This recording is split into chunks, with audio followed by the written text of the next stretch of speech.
혹시 여러분도 오늘 혼자 식사를 하셨나요? 아니면 주변에 늘 혼자 드시는 분이 계신가요? 78세 김명자 할머니께서 오늘도 작은 밥상을 차리고 계십니다. 밥 한 공기, 미역국 한 그릇, 그리고 어제 남은 김치 몇 조각. 오래된 식탁 위에 놓인 반찬통들은 대부분 반이 넘게 비어 있습니다. 텔레비전에서는 오후 드라마가 흘러나오지만 할머니의 시선은 그 어디에도 머물지 않습니다. 밥은 먹어야 하니까 차리긴 하는데 정작 먹는 게 쉽지 않아요. 혼자 먹는 밥이 이렇게 힘들 줄 누가 알았겠어요? 할머니의 이 말씀 속에는 단순한 식사 걱정을 넘어선 깊은 무게가 실려 있습니다. 젓가락을 들고 밥을 한 숟가락 떠도 씹히는 건 밥이 아니라 외로움 같은 느낌이라고 하시더군요. 우리나라 통계청 발표에 따르면 65세 이상 1인 가구가 전체 노인 가구의 34%를 차지합니다. 이는 10년 전보다 무려 2배 가까이 늘어난 수치입니다.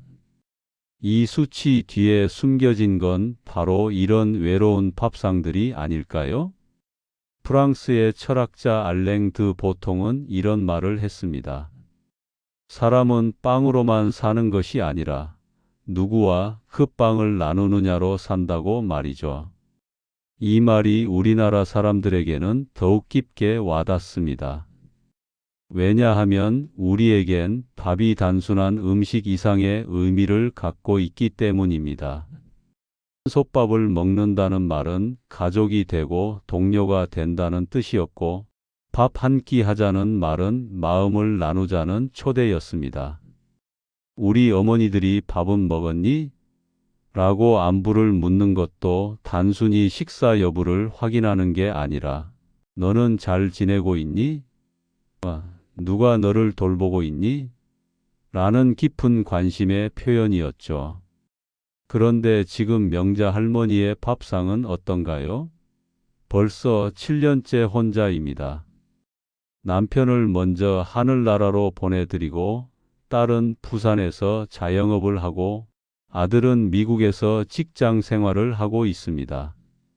한 달에 한두 번 오는 안부 전화가 전부입니다. 전화로 밥 먹었어요? 라고 물어보는데 정작 같이 먹을 사람은 없어요. 할머니의 이 말씀이 참 씁쓸하게 들렸습니다. 잠시만요, 여러분. 지금 이 순간에도 우리나라 65세 이상 어르신 10명 중 3명이 하루 종일 아무와도 대화하지 않는 날을 보내고 계십니다. 한국보건사회연구원의 조사에 따르면 이분들 중 83%가 밥 먹을 때가 가장 외롭다고 답하셨습니다. 왜 하필 밥 먹을 때일까요? 그건 아마도 밥상이 우리에게 가장 일상적이면서도 가장 친밀한 공간이기 때문일 것입니다. 예전에는 가족들이 모두 모여 오늘 뭐 있었지? 이거 맛있네라며 자연스럽게 대화가 오갔던 그 자리가 이제는 적막한 침묵만 흐르는 공간이 되어버렸으니까요. 혹시 여러분도 마찬가지이신가요? 아니면 주변에 그런 분이 계신가요? 두부조림을 해놔도 절반은 남기고 나물 반찬은 상할까봐 걱정이에요. 그래서 요즘은 아예 반찬을 적게 만들어요. 명자 할머니의 하루 식사 풍경을 자세히 들여다보면 이렇습니다. 오전 7시 알람 소리에 눈을 뜨시면 제일 먼저 오늘도 혼자구나라는 생각이 드신다고 합니다. 아침은 간단히 토스트 한 장과 우유 한 잔. 점심 준비를 하면서도 이것도 다 못 먹을 텐데라는 생각이 먼저 들어 의욕이 떨어집니다. 오후 1시 정성스럽게 차린 밥상 앞에 앉으시지만 젓가락을 드는 손이 무겁습니다. 텔레비전을 켜놓지만 혼자 웃을 수도 없고 혼자 슬퍼할 수도 없습니다. 젊을 때는 몰랐는데 나이 들어서 혼자 먹는 밥이 이렇게 힘든 줄 몰랐어요.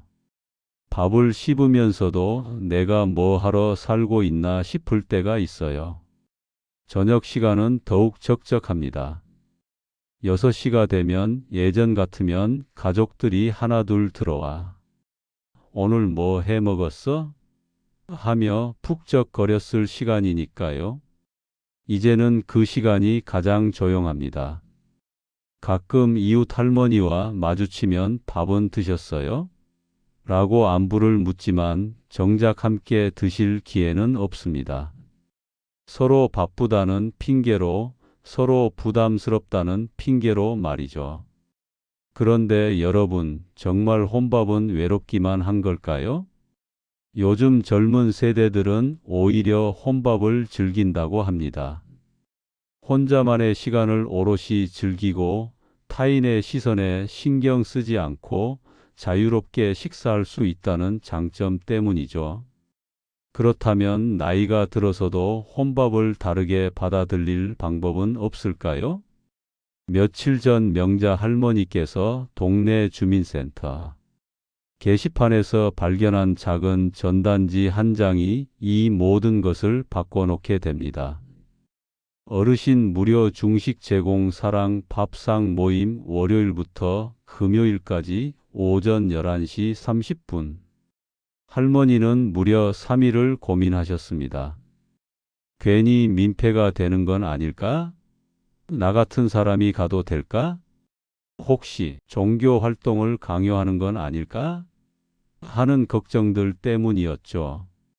그런데 네 번째 날 할머니는 마침내 용기를 내셨습니다. 그래, 한 번만 가보자. 목요일 오전 11시 20분 할머니는 평소보다 조금 일찍 집을 나서셨습니다. 10분 거리인데도 일찍 나선 이유는 혹시 문이 잠겨 있으면 그냥 돌아오려고 하는 마음 때문이었답니다. 용기를 내어 그 문을 열었을 때 할머니를 맞이한 건 된장국의 구수한 냄새와 봉사자들의 환한 미소였습니다. 할머니, 안녕하세요. 처음 오셨어요? 여기 앉으시면 돼요. 그런데 정말 신기한 일이 벌어졌습니다. 그곳에는 할머니처럼 혼자 오신 어르신들이 12분 정도 계셨는데 모두들 혼자 오셨지만 전혀 외로워 보이지 않으셨어요. 저도 집에서 혼자 먹어요. 그런데 여기 와서는 혼자 먹어도 외롭지 않네요. 옆자리 72세 박순자 할머니의 이 말씀에 다들 웃음을 터뜨리셨습니다. 혼자 와서 혼자 먹는데 외롭지 않다니 참 묘한 일이었습니다. 우리 다 혼밥족이네요. 78세 이영자 할머니의 농담에 식당 전체가 웃음바다가 되었습니다. 며칠 후 명자 할머니는 직접 담그신 깍두기를 정성스럽게 가져오셨습니다. 혼자 다 먹기엔 너무 많이 만들어서 좀 나눠 드세요. 어머나, 정말 맛있네요. 할머니 손맛이 어떻게 이렇게 좋으세요? 우리 집 깍두기보다 훨씬 맛있어요. 그날부터 할머니는 깍두기 할머니가 되셨습니다. 월요일에는 깍두기, 화요일에는 무생채, 수요일에는 또 깍두기. 어르신들이 할머니 다른 것도 해보세요. 라고 농담하실 정도였죠. 그날 식당 안은 오랜만에 들리는 웃음소리로 가득 찼습니다. 명자 할머니 얼굴에도 오랜만에 생기가 돌았고요. 독일의 사회학자 지그문트 바우만은 이런 말을 했습니다. 현대인의 고독은 관계의 부재가 아니라 공동체 식탁의 사라짐에서 시작된다고 말이죠. 우리 한국 사회도 그렇습니다. 예전에는 대가족이 한 상에 둘러앉아 밥을 먹었고 동네 어른들이 함께 모여 식사를 나누는 일이 자연스러웠습니다. 명절에는 온 가족이 모여 푹적거렸고 동네 잔치가 있으면 온 마을 사람들이 함께 둘러앉았죠. 그런데 이제는 1인 가구가 늘어나고 가족들도 각자 다른 시간에 다른 음식을 먹는 경우가 많아졌습니다. 핵가족화, 도시화, 개인주의 문화의 확산, 이 모든 것들이 우리의 식탁을 작게 만들었습니다. 하지만 우리나라 사람들의 정서 속에는 여전히 함께 먹는 밥에 대한 그리움이 남아 있습니다. 그래서 명자 할머니처럼 많은 어르신들이 시니어 식당에서 새로운 형태의 공동체를 만들어가고 계신 것이 아닐까요? 이것이야말로 우리나라만의 특별한 문화적 자산이라고 생각합니다. 서로 혈연도 아니고 지연도 아닌 분들이 단지 함께 밥을 먹는다는 이유만으로 가족처럼 지내는 모습 말이에요. 명자 할머니께서 시니어 식당을 다니신 지 한 달 후 어느 날 이렇게 말씀하셨습니다. 그동안 밥을 먹는 게 아니라 내가 아직 살아있다는 걸 확인받고 싶었나 봐요. 이 말씀을 들었을 때 정말 가슴이 먹먹해졌습니다. 혼밥이라는 게 단순히 혼자 먹는 밥이 아니라 때로는 자신의 존재를 확인하는 시간이기도 하다는 걸 깨달았거든요. 이제는 집에서 혼자 먹을 때도 외롭지 않아요. 내일 또 만날 사람들이 있다는 걸 아니까요. 그리고 무엇보다 혼밥도 나쁘지 않다는 걸 알았어요.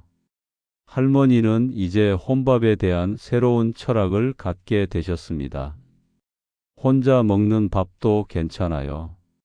다만 완전히 혼자가 아니라는 걸 아는 게 중요해요. 여러분은 오늘 누구와 밥을 드셨나요?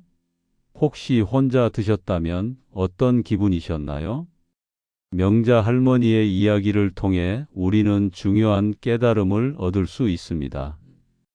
혼밥이 무조건 외로운 것은 아니라는 것, 그리고 진정한 문제는 혼자 먹는 것이 아니라 완전히 고립되어 있다는 느낌이라는 것 말이죠. 젊은 세대의 혼밥이 자유와 여유의 상징이라면 어르신들의 혼밥도 충분히 품이 있고 의미 있는 시간이 될 수 있습니다. 중요한 건 선택의 여지가 있다는 것, 그리고 언제든 함께할 사람들이 있다는 것을 아는 것이겠죠. 혹시 여러분 주변에 혼자 식사하시는 분이 계시다면 그분께 조심스럽게 말을 건네보시는 건 어떨까요? 같이 밥 한 끼 하실래요? 그 작은 한마디가 누군가의 하루를, 어쩌면 삶 전체를 따뜻하게 바꿀 수 있을 것입니다. 밥 한 끼가 누군가에게는 삶의 위로이자 희망이 됩니다. 여러분도 오늘 따뜻한 밥 한 끼 드시면서 함께 나누고 싶은 사람들을 떠올려 보시기 바랍니다. 그리고 혹시 혼자 드시게 되더라도 그것이 외로움이 아닌 여유로운 나만의 시간이 될 수 있기를 바랍니다. 여러분의 하루가 따뜻한 밥상처럼 포근하고 풍성하시길 진심으로 기원합니다. 오늘 혼밥 하시나요? 누군가 함께 식사하시나요? 댓글에 알려주세요. 누군가는 여러분의 댓글에 위로를 받습니다. 구독과 좋아요는 우리가 함께 나누는 따뜻한 마음입니다. 다음 시간에도 여러분의 마음에 위로가 되는 이야기로 찾아뵙겠습니다.